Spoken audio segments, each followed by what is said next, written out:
Welcome, everyone. We're so glad that you could join us today. We're going to get started with our presentation on self-care for frontline practitioners, challenges and strategies. We're joining you today from an audio connection only, and if you need technological assistance at any time to connect with audio via the telephone, please use the numbers below that you can see there on the screen. We also will be connecting to you through the slides and polls and some handouts that are located in the control panel to the side of your screen. So if you're able to locate that section of the control panel as we get started, you're free to download any of the material that you see there to refer to today or later on. As attendees, we have you on mute for this session, but that doesn't mean we don't want to hear from you. Please share any questions you have during the presentation using the question box. Our presenter will also be using the question box at a few times during the presentation to gather insights from you. So please feel free to use that when you need. For everyone joining online, we have audio only to conserve bandwidth. So that's why you don't see our smiling faces today, but please know that we are very glad to have all of you on the line, and we hope that wherever you are joining from, whether you are in your office, whether you are in your home, perhaps surrounded by some young online learners or others in your working from home environment, we are glad to have you today. We would like to acknowledge that we are joining you today from Toronto, which is situated upon traditional territories. The territories include the Wendat, Anishinaabe Nation, the Haudenosaunee Confederacy, the Mississaugas of the New Credit First Nations, and the Métis Nation. Toronto is in the Dish with One Spoon territory. The Dish with One Spoon is a treaty between the Anishinaabe, Mississaugas, and the Haudenosaunee that bound them to share the territory and protect the land. Subsequent Indigenous nations and peoples, Europeans, and all newcomers have been invited into this treaty in the spirit of peace, friendship, and respect. Today, the meeting place of Toronto is still the home to many Indigenous people from across Turtle Island, and we are grateful to have the opportunity to work in the community on this territory. We're honored to be having this meeting with you, and we thank you for taking the time out of your day to join us. We're excited to welcome you to the first event of the 2021 ABLE Virtual Series, Recover and Rebuild, helping Canadians build financial security during the pandemic and beyond. This is the first event of our spring series where we are focused on topics of particular relevance for you, the frontline practitioners who are doing so much of this important work now and over the last year, which has been an exceptional time in all of our lives. In the fall, we will showcase relevant topics for post-pandemic financial empowerment, and this series will be geared for people from all sectors working to mobilize financial empowerment solutions, tackling poverty in Canada. So we hope you will join us not just this month and the next, but come October and November, we will have more exciting events for you. ABLE is a cross-sector community of practice working to reduce poverty through financial empowerment. We at Prosper Canada are hosting the event on behalf of ABLE. We are a national charity dedicated to expanding economic opportunity for Canadians living in poverty through program and policy innovation. The 2021 ABLE Virtual Series is made possible through the generous support of our sponsors, whose logos you can see here on the screen: TD Bank Group, Intuit Financial Freedom Foundation, the Canadian Bankers Association, Assiniboine Credit Union, and the Financial and Consumer Services Commission. We're so grateful for their support for this and forthcoming events. And now that we've introduced ourselves, we would love to know a little more about you before we hear from our presenter. We'd love to know about the type of role that you're in, if you'd be able to tell us a little bit tell us one of the selections here that matches your role most closely. Are you client-facing, frontline but more administrative or tax filing support, for example? a manager or supervisor, a researcher, or another role that is not included here that you'd like to share with us in the question box. I'll leave this poll open for another 15 seconds.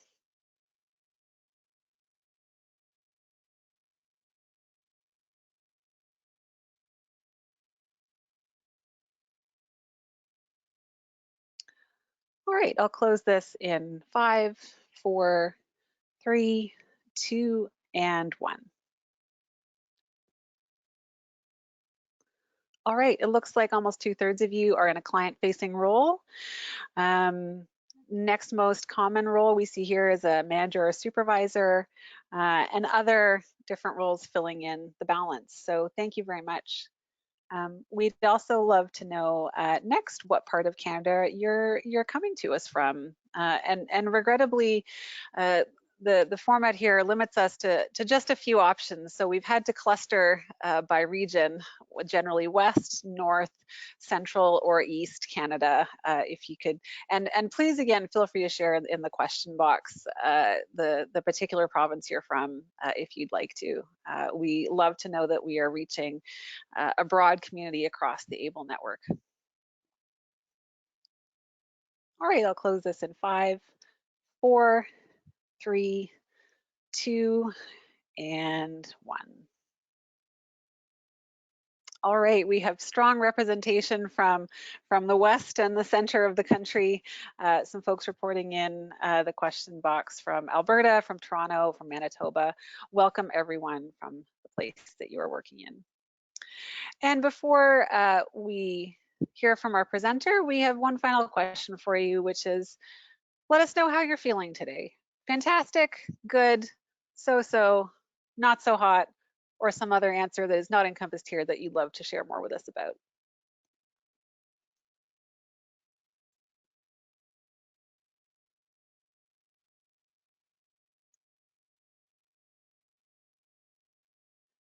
All right, responses are coming in. I'll close this in 5, 4, 3, 2, and 1. I'm so pleased to see that so many of you are feeling good today. That's sending us in a good direction. For those of you in the so-so or not so hot area, we are glad that you're with us, and we hope that today will be a great session for everyone. So on that note, I'd love to turn things over to our presenter, Rebecca Higgins, who is a mental health educator, and she's going to share with us lots of great knowledge that we can use in our practice. So Rebecca, over to you. Thank you so much. And thank you so much, everyone, for joining us today. We know that you've got lots going on, lots happening in your day-to-day, and we really appreciate this time that you're spending with us. So today's session is called Self-Care Challenges and Strategies, and this is one of my very favorite things to talk about. So just a little bit about me. What we're going to do today, before we get to me, I'll talk a little bit about how the session is going to go. So we're going to talk about some of the challenges that can come along with self-care. I'd like to go over some of the things that shore up self-care, because self-care can't happen in a vacuum. So I'd like to go over some of the team and institutional strategies that can shore up self-care. We'll look at some of the challenges facing us, and I'll invite you to respond in the question box to some of these. And then we'll look at some strategies for mitigating those challenges. And I'll talk a little bit about what my self-care philosophy is as we go through, but I really believe in building on what you're already doing and affirming what you're doing and reframing self-care so it makes sense for you, rather than tacking on an extra to-do list into your already busy life. So I believe more in shoring up the resources you're working from already. And we'll talk a little bit more about how to operationalize self-care as we go through this session. Just a little bit about me there on the screen. So my background is social work. I've been focusing on mental health education for the last decade or so, but I started out my career, one of my first social work placements was on welfare office at an OW office, which I'm sure many of you are familiar with and in your work. And then I started out, I did some community health, some community development, and I also spent some time in employment counseling at earlier in my career. So, I'm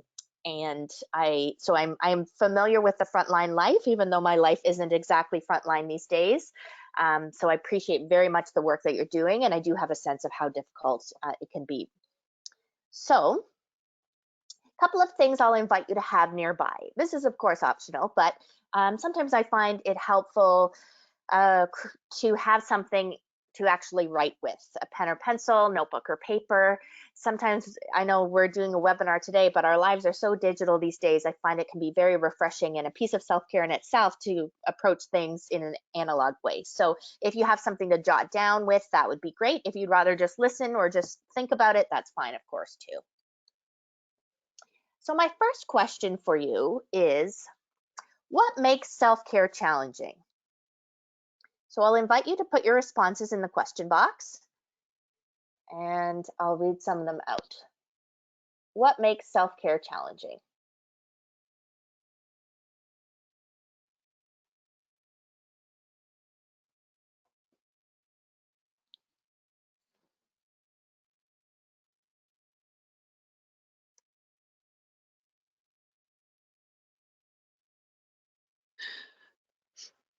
We've got a few coming in, Rebecca. Lots of folks talking about time, resources, being able to prioritize yourself.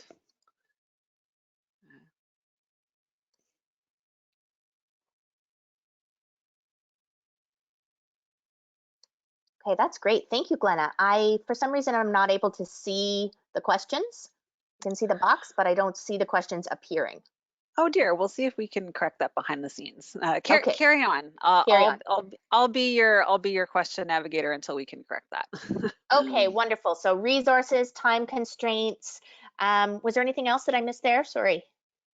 A lot of similar refrains. So it sounds like people are feeling the time crunch, feeling the energy limitations. Some comments around feeling guilty to take Yeah. self-care time, and being focused more on the needs of others as opposed to yourself. So yeah, some common challenges expressed here. Absolutely. Thank you so much for sharing those with me. And thank you, everyone, for putting those responses in the chat box. I really appreciate that. A lot of those things are things that I've experienced as well. Sometimes we're socialized to give to others first. Sometimes that's built right into our profession. Sometimes that's the messaging we get around us. And so that can be, sometimes it can seem sort of going against the grain to take care of ourselves as well. It's all very well and good for me to say take care of yourself, but what does that actually mean in practice? Time can be a limitation, other responsibilities inside and outside of work, and energy, absolutely, absolutely. Anyway, that can be an issue.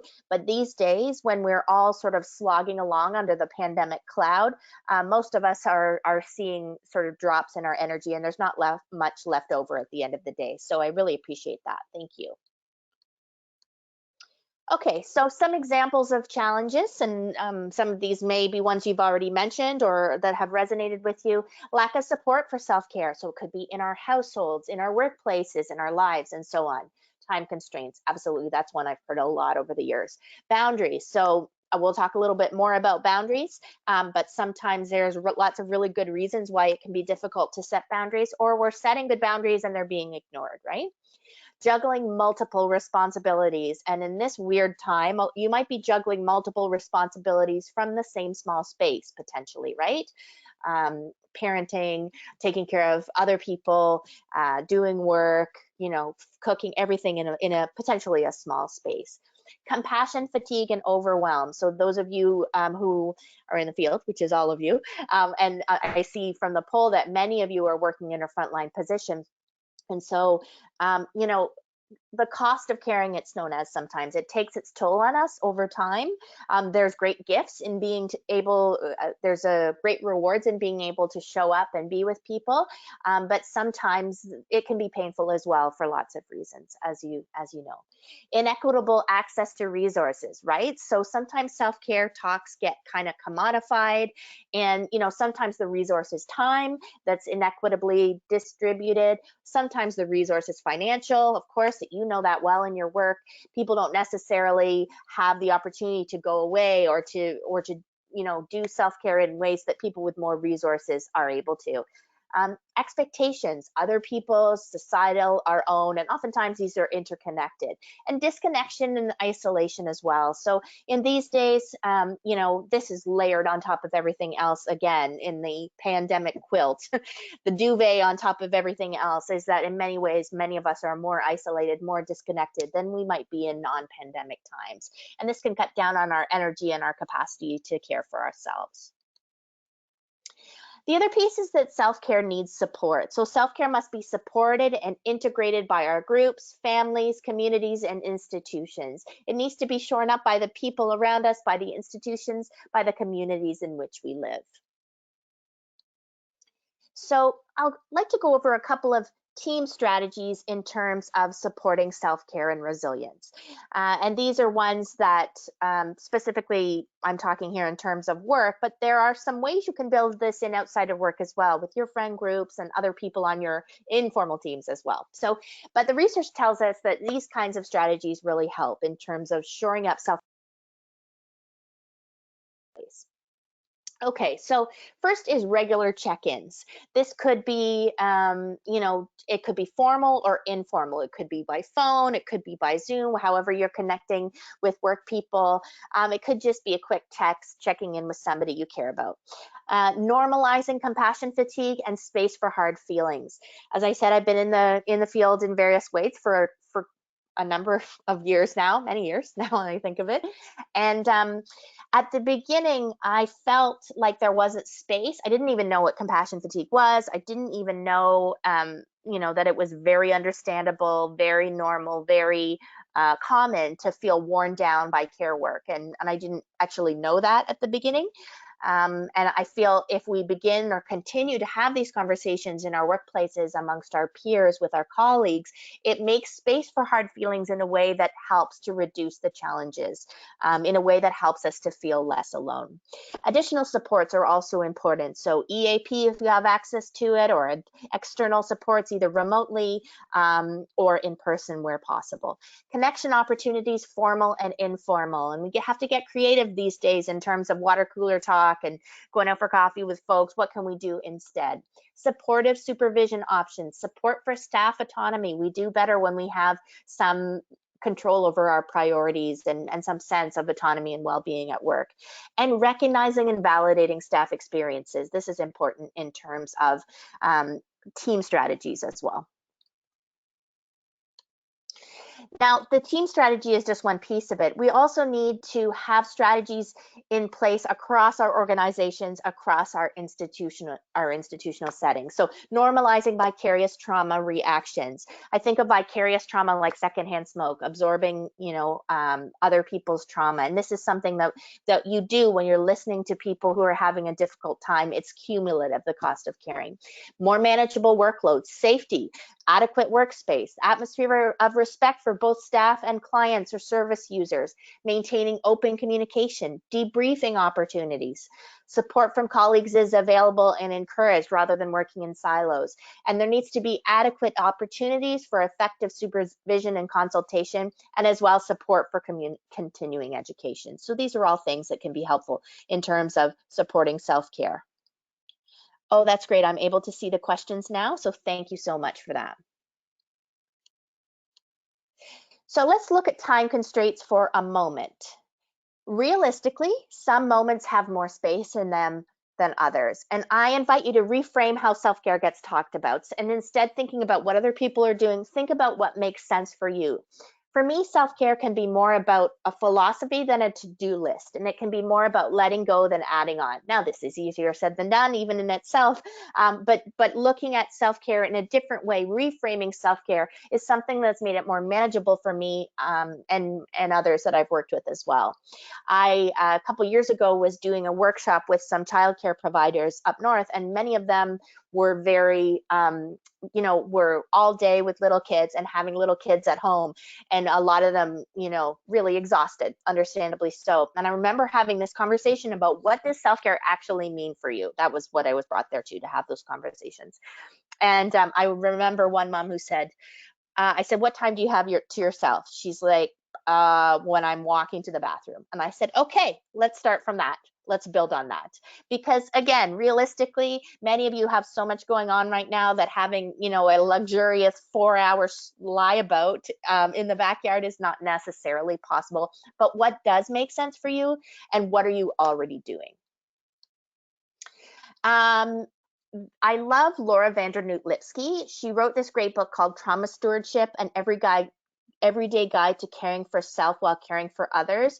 It's especially designed for folks who work with people who struggle in lots of ways. And she also makes space for people who work with animals or with the planet, any kind of job where you are confronted with the pain of others, right?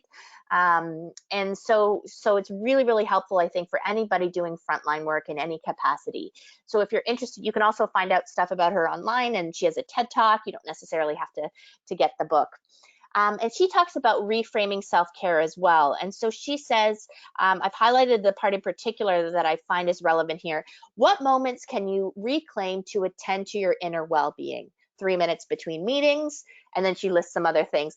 Any one of these may be an opportunity to regroup and center yourself. So look at what you can do in small ways, and never underestimate what you can do in order to shore up your well-being. And in so doing, when we shore up our individual well-being, it contributes to the well-being of those around us as well.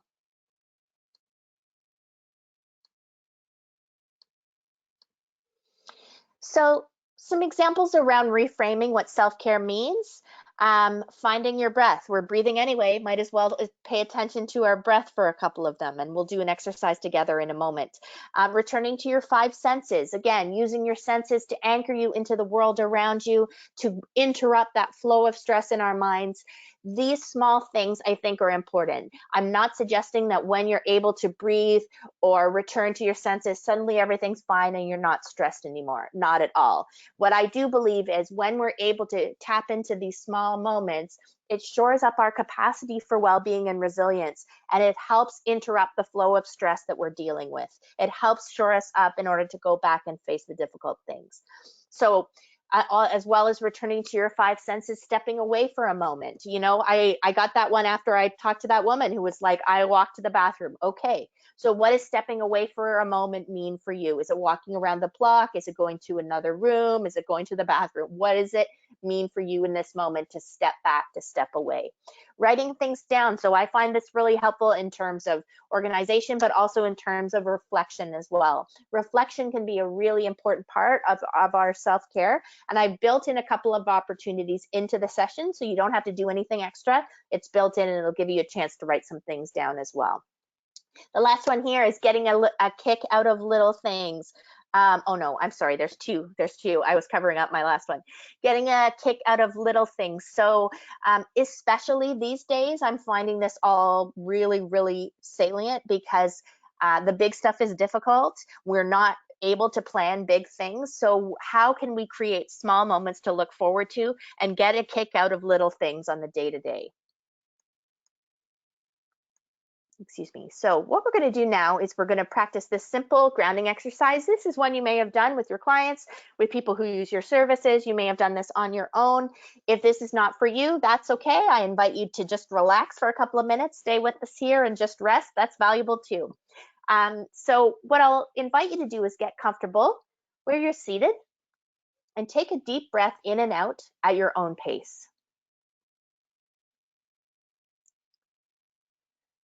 Now, I invite you to look around the room, or if you're outside, look around the outside and name 5 things that you can see right now. 5 things you can see.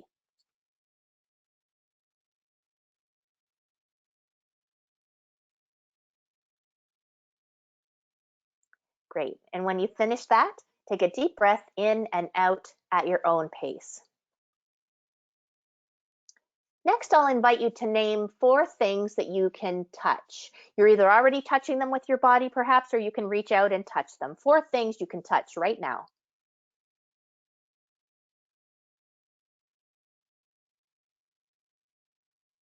And when you're finished, take a deep breath in and out at your own pace. Next, I'll invite you to name 3 things you can hear right now. 3 things you can hear.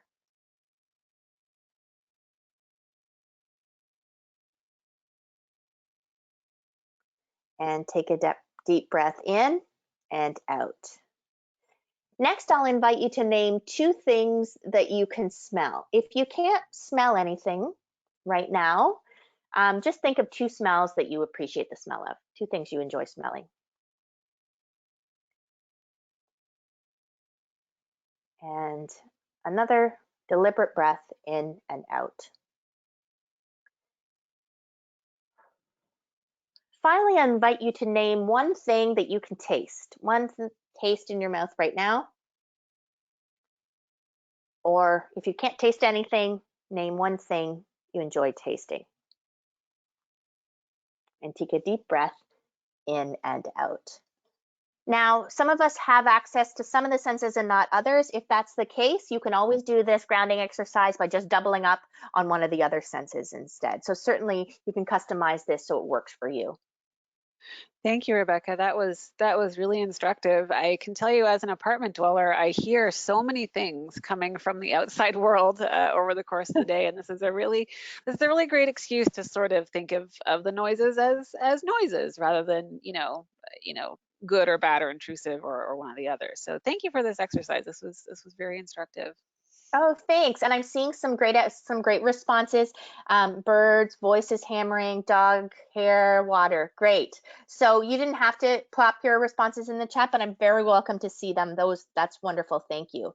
And so, yeah, you can use this anytime. And you can also do a little grounding exercise to go if you like, which is to kind of build your own wellness toolbox at home. This doesn't involve an actual toolbox. I don't want to push that metaphor too far, but just having nearby things that comfort your senses, right? So if there's something, a soft blanket, enjoying the smell of something you enjoy, lavender or coffee or both, whatever it is, and just paying attention to where those are in your space so that you can access them and tap into that comfort. That's great. Thanks, everybody. Okay, so the next one is another common challenge is experiencing overwhelm. Very common anyway, especially common these days in the enduring pandemic moment. So one thing I want to point out here is it's okay to be not okay. It's okay to feel upset.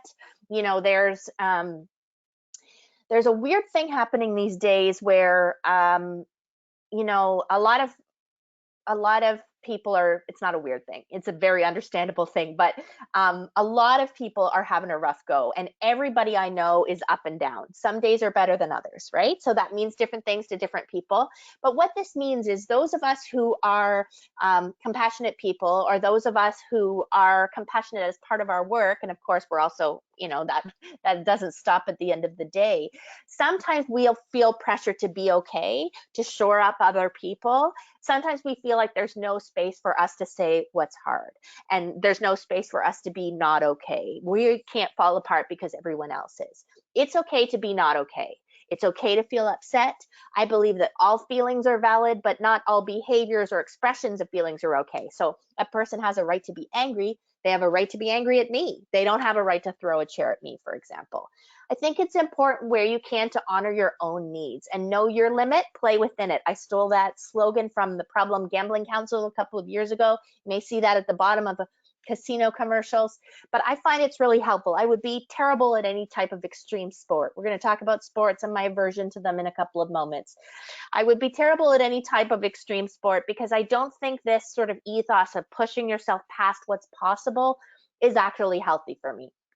And I think in terms of the emotional work that we do, that you do especially, knowing what your limit is, when you need supports, when you've done all that you can do in a relationship, in a day with a client, when it's time to step back, when it's time to breathe, when it's time to get support. I think knowing what our limit is actually makes our work more sustainable, more rewarding.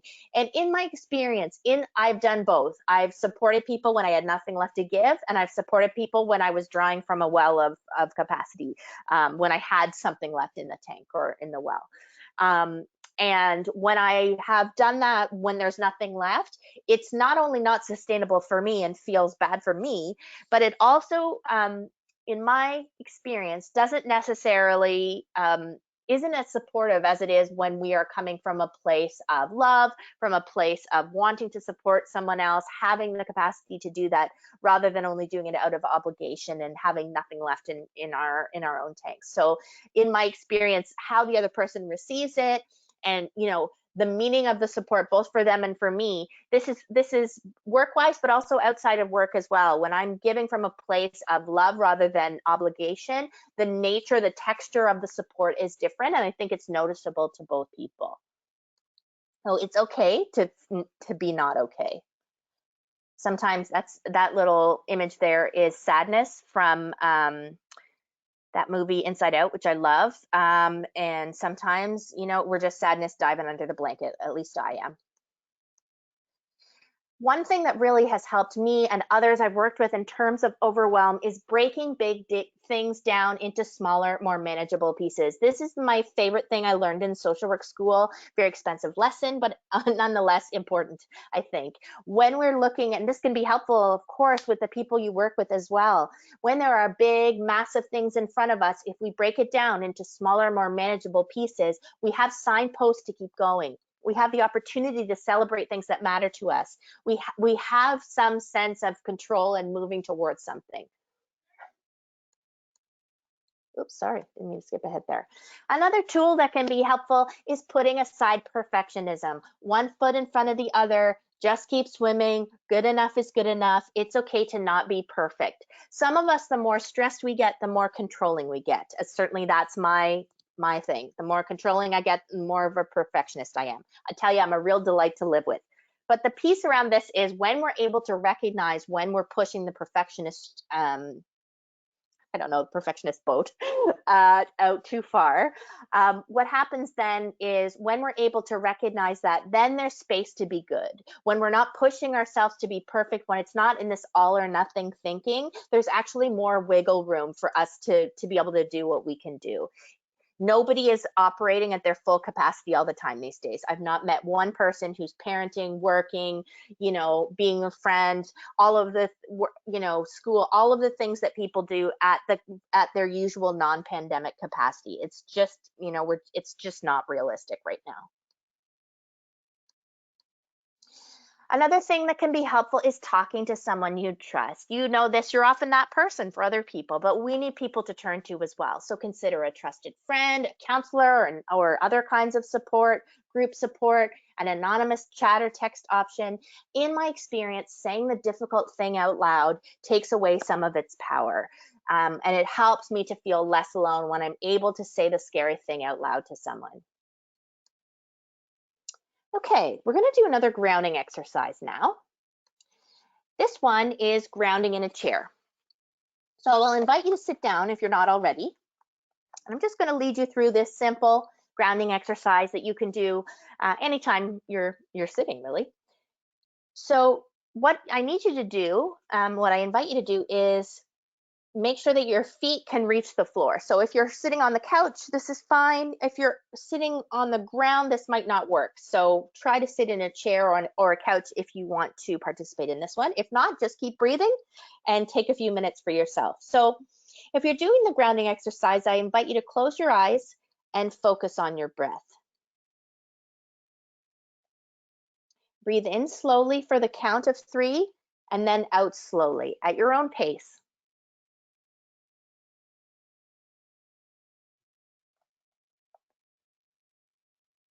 Bring your mind's focus to your body. How does your body feel sitting in that chair? Scooch right into the back of the seat so the whole length of your back is pressing into the back of the chair where you are. Can you feel the contact between your body and the chair surface? If the chair has arms, touch the material. Is it smooth or textured? If it doesn't have arms, you can reach down and press the seat. Feel whether that's smooth or textured, rough. If your chair has arms, press your arms down the length of the chair arm. Notice how your hands hang off the end. Next, push your feet into the ground.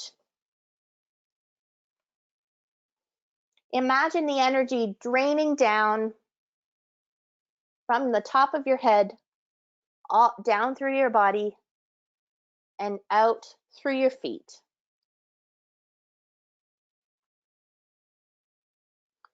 Relax your legs and relax your feet. Feel the sensation of your feet pressing into the ground. Lift your toes up if you're able to. Wiggle them a little bit and press down again so that you're feeling the solidity of the ground holding you. Okay, that's it. So you can always do that. You can do that when you're on the call with a client. You can do that in between calls. Just really, and it doesn't have to be as step-by-step as that. Just, I've noticed just for myself, paying attention to how I feel seated in the chair, how it physically feels, again, gives me the opportunity to practice a little bit of self-care by interrupting the flow of stuff. We're always in our heads, often in our feelings, and this is a way to get back into our bodies for a moment.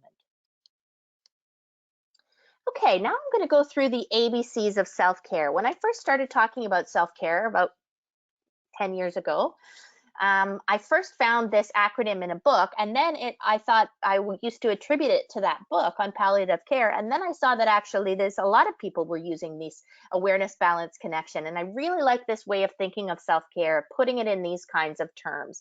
So the ABCs of self-care stand for awareness, balance, and connection. So what does awareness mean here? So it means different things to different people. How I think of it is part of it is mindfulness. So paying attention to the present moment on purpose without judgment. Awareness is also being conscious of small, beautiful moments, noticing those little things, appreciating those little things that we talked about. But I think it's also noticing moments of distress as we experience them and recognizing and making space for that in a kind and supportive way rather than shoulding all over ourselves. I should do this, I should do that, I shouldn't feel this way. Early in the pandemic, I was talking to a good friend of mine who also happens to be a therapist. And I said to her, she said, "How are you doing?" And I wasn't doing great, but I, jumped over the feelings and went right to, a lot of people are really struggling. Like, I shouldn't be feeling like this. I have so much to be thankful for. And she said, that's just a way to not feel your feelings. And I thought that was so refreshing and such a good reframe for me. And it's not about getting lost in our own stuff. It's about holding space for both, being aware of the difficulties that others have without pretending that we don't have any, right? Looking at them in perspective, understanding where we're resourced, what we're grateful for, where we're supported, but also, instead of, in my experience, telling myself not to have a difficult feeling doesn't make the feeling go away. And sometimes it serves to cement it further. So if you're looking for a tool to help you in terms of awareness, something that I really like is this tree of contemplative practices. So I invite you to take a look at the diagram on the screen there and see if any of those resonate for you. If any of those are things you already are doing or something you might like to try, I invite you to just jot that down for yourself. You can learn more about contemplative practices and tools to help you slow down and get still and live more contemplatively, even in just small moments that can make a difference. You can check out the Center for Contemplative Mind and Society, and you can print out this one if you like. You can also print out a blank one and fill it in with your own practices if none of these resonate with you today. So I invite you to check that out, the Tree of Contemplative Practices.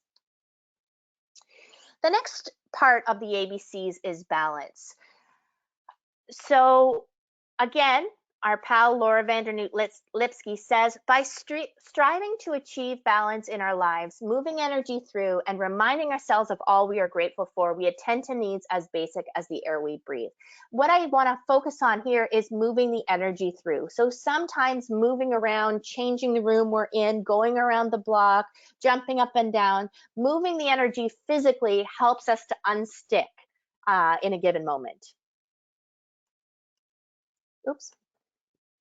So I think both movement and creativity are tools that are available to us in order to help us center ourselves, in order for us to care for ourselves. I love what Maya Angelou said about creativity. You can't use up creativity, she said. The more you use, the more you have. So I'll invite you to put into the question box, if you like, choose one of these, either movement or creativity, and choose something from that area that you enjoy doing.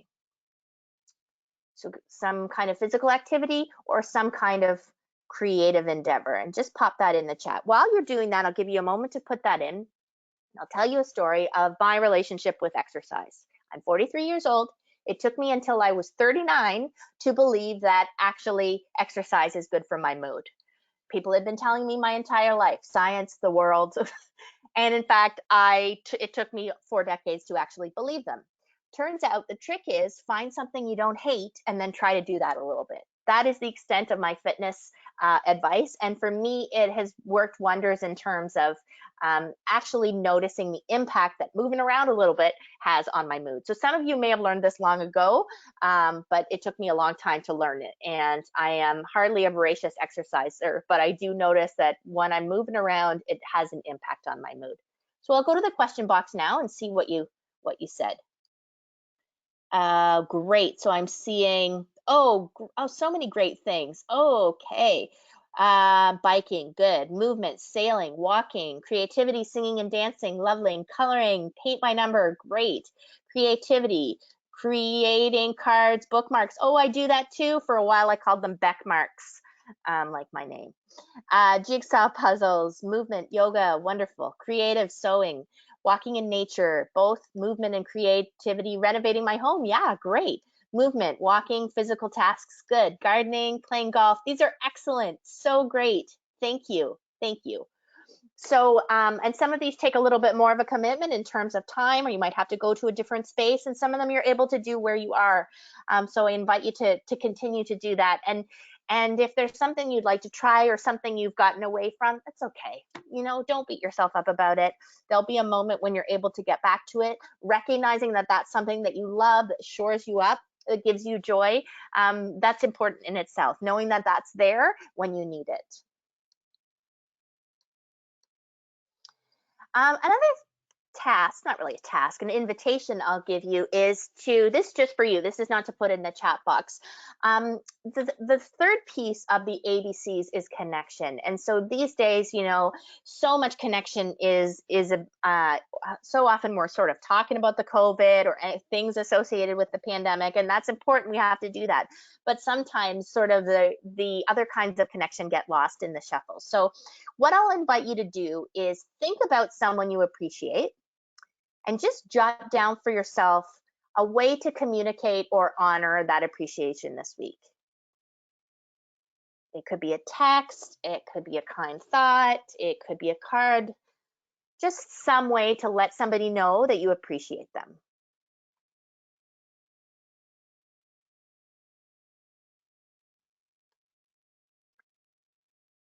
Lately, I've been a big fan of putting actual cards in the mail again. The person who makes cards will also appreciate that, I'm sure. And you get two fun things out of it. You're putting it in, you have the satisfaction of putting it in the mail, and you know that the person is going to get satisfaction and joy when they receive it. Love that suggestion, Rebecca. How much fun is it to get mail now that isn't a phone bill or or a flyer we didn't ask for or what have you? But love even the simple, you know, send a text message suggestion. It's so easy to forget that other people are dealing with the pandemic and their stresses in their own ways wherever they are as well, and they might be waiting for you to say hey, what's up? So love that suggestion. Oh, that's great. Thanks. Another tip around connection is being in or near nature. So this was important to me before the pandemic, and I feel now it's foundational, perhaps because it's one of the things that we can still access. Especially now as the weather is changing, you know, for people weren't as able to go out during the winter. I know there's other concerns, of course, still with the pandemic, but I invite you to think about how you're connecting with nature these days. So how are you going outside or bringing the outside in? So I'll look for a couple of responses in the chat again. There were some already that applied to the last question that might apply here as well. Playing golf, gardening, that's a way to be near nature as well. Any other suggestions around how you were connecting with nature these days? Oh, lovely. Gardens, smelling flowers. Yes, it's lilac season, isn't it? That's lovely. Yeah, enjoying the smell of the flowers in the garden. That's wonderful. So again, using your senses to tap into the world around you, to draw comfort from the things that haven't changed. Go for a walk and stop and touch a tree. Oh, I love that. Live in rural community so I get nature every day. Oh, I love that. You're lucky, Yvonne. Looking for beach glass. Oh, Heather, that's my very, very favorite thing. Oh. Okay, jaldi बैठ Jogging in nature, watching wildlife, bears, wolves, wonderful. Talking to plants and hugging trees, I love that. I created an indoor mountain and waterfalls from scratch. Oh, that's fantastic. We could do a whole thing on that, Geraldine, where you teach me how to do it. Nature shows on TV, absolutely. Spearmint and rosemary really makes me awake. Great, would love that. These are beautiful suggestions. Thank you so much, everybody. And many of these are accessible no matter where you are. So those of you who live rurally or live in more natural settings, it might be just outside your door, and those of us who live in more condensed city areas might need to reach a little bit farther. But I just noticed so markedly a difference on my mood again, and a difference in my perspective and capacity to negotiate the world when I'm spending time in nature. The next challenge is setting boundaries. So boundaries, very much easier said than done. Boundaries are essentially making it clear what's okay for you and what's not okay for you. But they don't exist in a vacuum, right? They're influenced by context, by relationship, family upbringing, power imbalance, setting, and so on. So I really recommend this lovely book on boundaries by Christian Storm. I've long been looking for like many people, I need to do a lot of work on boundaries, have needed to do a lot of work on boundaries. I think that many of us drawn to this field find ourselves working on boundaries at some point. And what I love is this Christian Storm reminds us that, sometimes you can set a perfect boundary. I don't think there's a perfect boundary, but she calls them really badass boundaries. And it doesn't mean, sometimes people cross your boundaries because they have the power and ability to do so. So she invites, instead of focusing only on I should have done this, I should have done that in a given situation, she invites us instead to look back on that moment and stop asking yourself, instead of why didn't I do this, why didn't I do that, and instead replace it with what did I do to survive. And what I love about this is it again builds on our capacity to set boundaries in our own ways. It calls on our own creativity and flexibility, and it gives us the opportunity to give ourselves credit for what we did do in a given situation instead of only focusing on what we didn't do. I think there's space for both. I'm not a big advocate of toxic positivity. Everything's fine, don't worry about it, everything's happy, be grateful, nothing's upsetting, right? If we don't make space for people to say what's hard, then it can contribute to people feeling more alone. But on the other hand, if we also look at what is positive, if we here also look at what we are doing, it helps resource the part where we need some more support. It helps shore up what we're doing. So what I'm going to invite you to do for 5 minutes is I really invite you to take this time, because many of you, this is a commitment you made to yourself to be with us today, and I appreciate that so much. So I'm not going to ask you to do this outside of the session unless you want to, but I'm going to invite you to take the next 5 minutes to build your own wellness toolbox. And this is essentially reflecting on what helps you.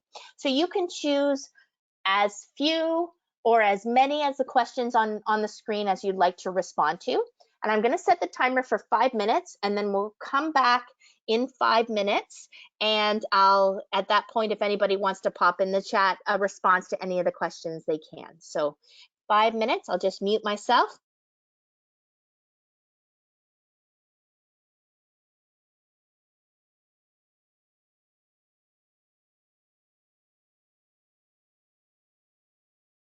Thanks, Rebecca. I'm going to grab my pencil and paper as well and do my own brainstorming here with everyone else.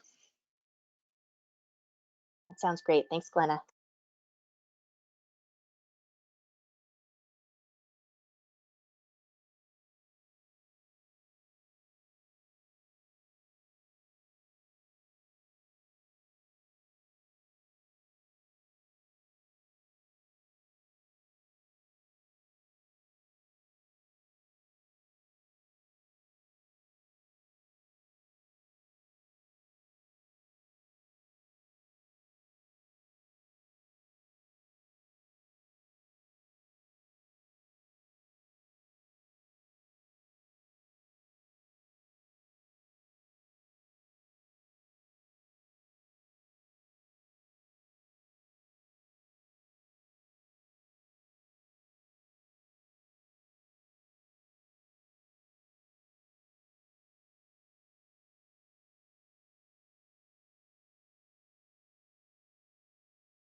Okay, about a minute left for this exercise, a minute left.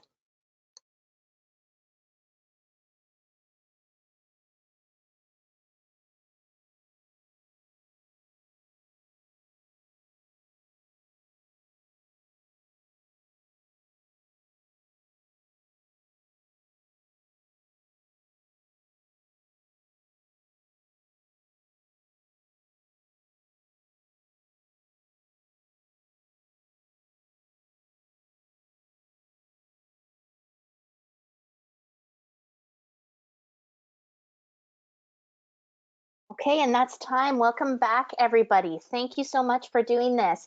I invite you to jot down any of the questions that you might want to explore later. If you do, just a way to sort of continue to work on your inventory later. I see there's a great response, Birgit. Thank you so much. Birgit, sorry, I pronounced your name wrong. Oh, that's a beautiful collection of things, some artistic, some people traveling, some really creative inner work. Lovely. That's great. Anybody else want to pop anything in the chat? Yeah, absolutely. Yeah, good.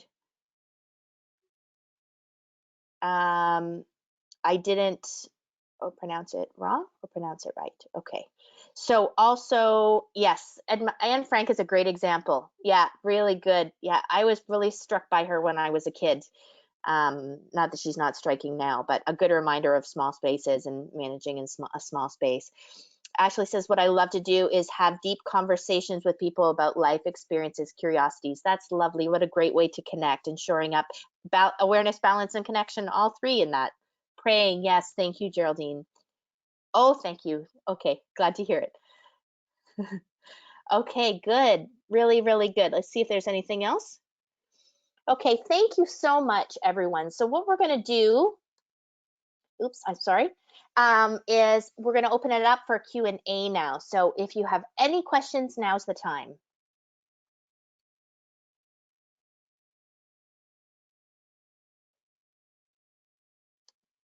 Thanks so much, Rebecca. One question I'm curious about in your work over the last year, have you found have you found that some strategies have become more useful than others with folks that you've been working with, or is it still very much custom to the person? So yeah, actually these tools that we were talking about today, these are all ones that I found to be more helpful during the pandemic. Like for example, I used to talk about going away if you could, not necessarily on a big trip, but just having a little bit of a change of scene, and that's not necessarily as possible now, right? So but I think I've just really noticed how important nature is. Some people already knew how important nature was. Yeah. And we're really grounded in that from the beginning, and that's for lots of reasons that a lot of people already knew that. But I'm noticing that some of us who were more sort of more disconnected from nature are just finding it to be such a place of solace and such an opportunity to connect with ourselves and the world around us, partly because lots of the other stuff has been stripped away in terms of what we have access to and what we're able to do. So that's the one that I think I keep hearing again and again, people have found to be comforting. Yeah, nature, plants, anything green. Yeah, exactly. We have a question about what strategies there are for seniors or for someone with cognitive issues. Would you have any recommendations there? I think wherever I can't, it really depends on the person, but I think generally, really building on the person's strengths, right? So, sometimes I know depending on the level of difficulty, the level of cognitive difficulty and so on, it might not be possible to have these conversations, but if it is possible to, ask the person what they're interested in and try to do what you can to shore that up. And even if they're not able to say, if you notice, a shift in their expression or you notice a difference in their mood in certain types of moments, like kind of tapping into that and building on that strength. The other piece too is music. So my mom is a musician, and she often works in long-term, not remotely now, but in long-term care homes playing for seniors. And she has seen some incredible things in terms of people who otherwise weren't responsive, otherwise weren't showing a lot of emotion or connection.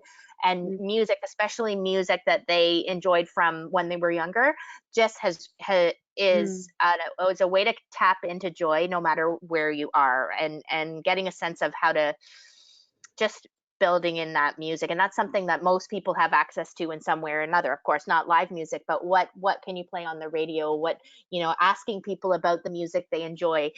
People often do have a memory for this. There's my father-in-law was remembered the songs that he loved long after he wasn't really able to remember other things, right? So I think music is a huge source of strength that you can tap into Mm. there. Thank you so much. Yeah, I love those suggestions, and especially the playing to your strengths, playing to someone's strengths, and building on that. We can always find our personal strengths or help illuminate those in others. So that's a wonderful note to go out on, I think, for everyone. Listening in. And for those listening in today, if you haven't already downloaded the slides that are in the control panel there under the handouts, please do. We've also taken the liberty of including some links for more reading, review, learning, research. This is really just the tip of the iceberg, but we found some resources for you that are relevant for folks, not just experiencing the pandemic, but for those experiencing fatigue from being in helper roles. So we hope that some of these will be of interest to you, and please let us know later on if you've found any others that we can share out. Um, there's more on this topic to come in some of our future events. So coming up next week on May 27th on Thursday, we have an interactive event where you're welcome to join in and connect with others in smaller breakout groups and share in a closer setting what you've learned from your own self-care and things that you're interested in building on further. So please join us next Thursday if you're able to. That event is limited to 100 participants, so do register early to grab your space. And please also visit our ablefinancialempowerment.org website. There are many more events coming up this month and in June focused on practitioner relevant topics. So we can't wait to bring you all of these great learning opportunities this spring. We will be sending you a link to the recording as well as the slides from today's session, and we're also going to have a short survey for you so that you can tell us what you learned from today and what you would like to see more of. So please, when you receive that package, we hope that you'll give us feedback on how you enjoyed today. Thank you again to Rebecca, our wonderful presenter today, and we have just been so grateful to have this session with you. It's been a great learning experience, and I'm sure there's just no end to how deeply we could dive into this topic, but this has certainly been a wonderful start and a very, very, very, very practical one. So thank you, Rebecca, and thank you everyone for sharing this hour with us. We hope that the rest of your day is good and that your day is what you need it to be. So thank you for joining us, and we hope to see you next time. Thanks so much.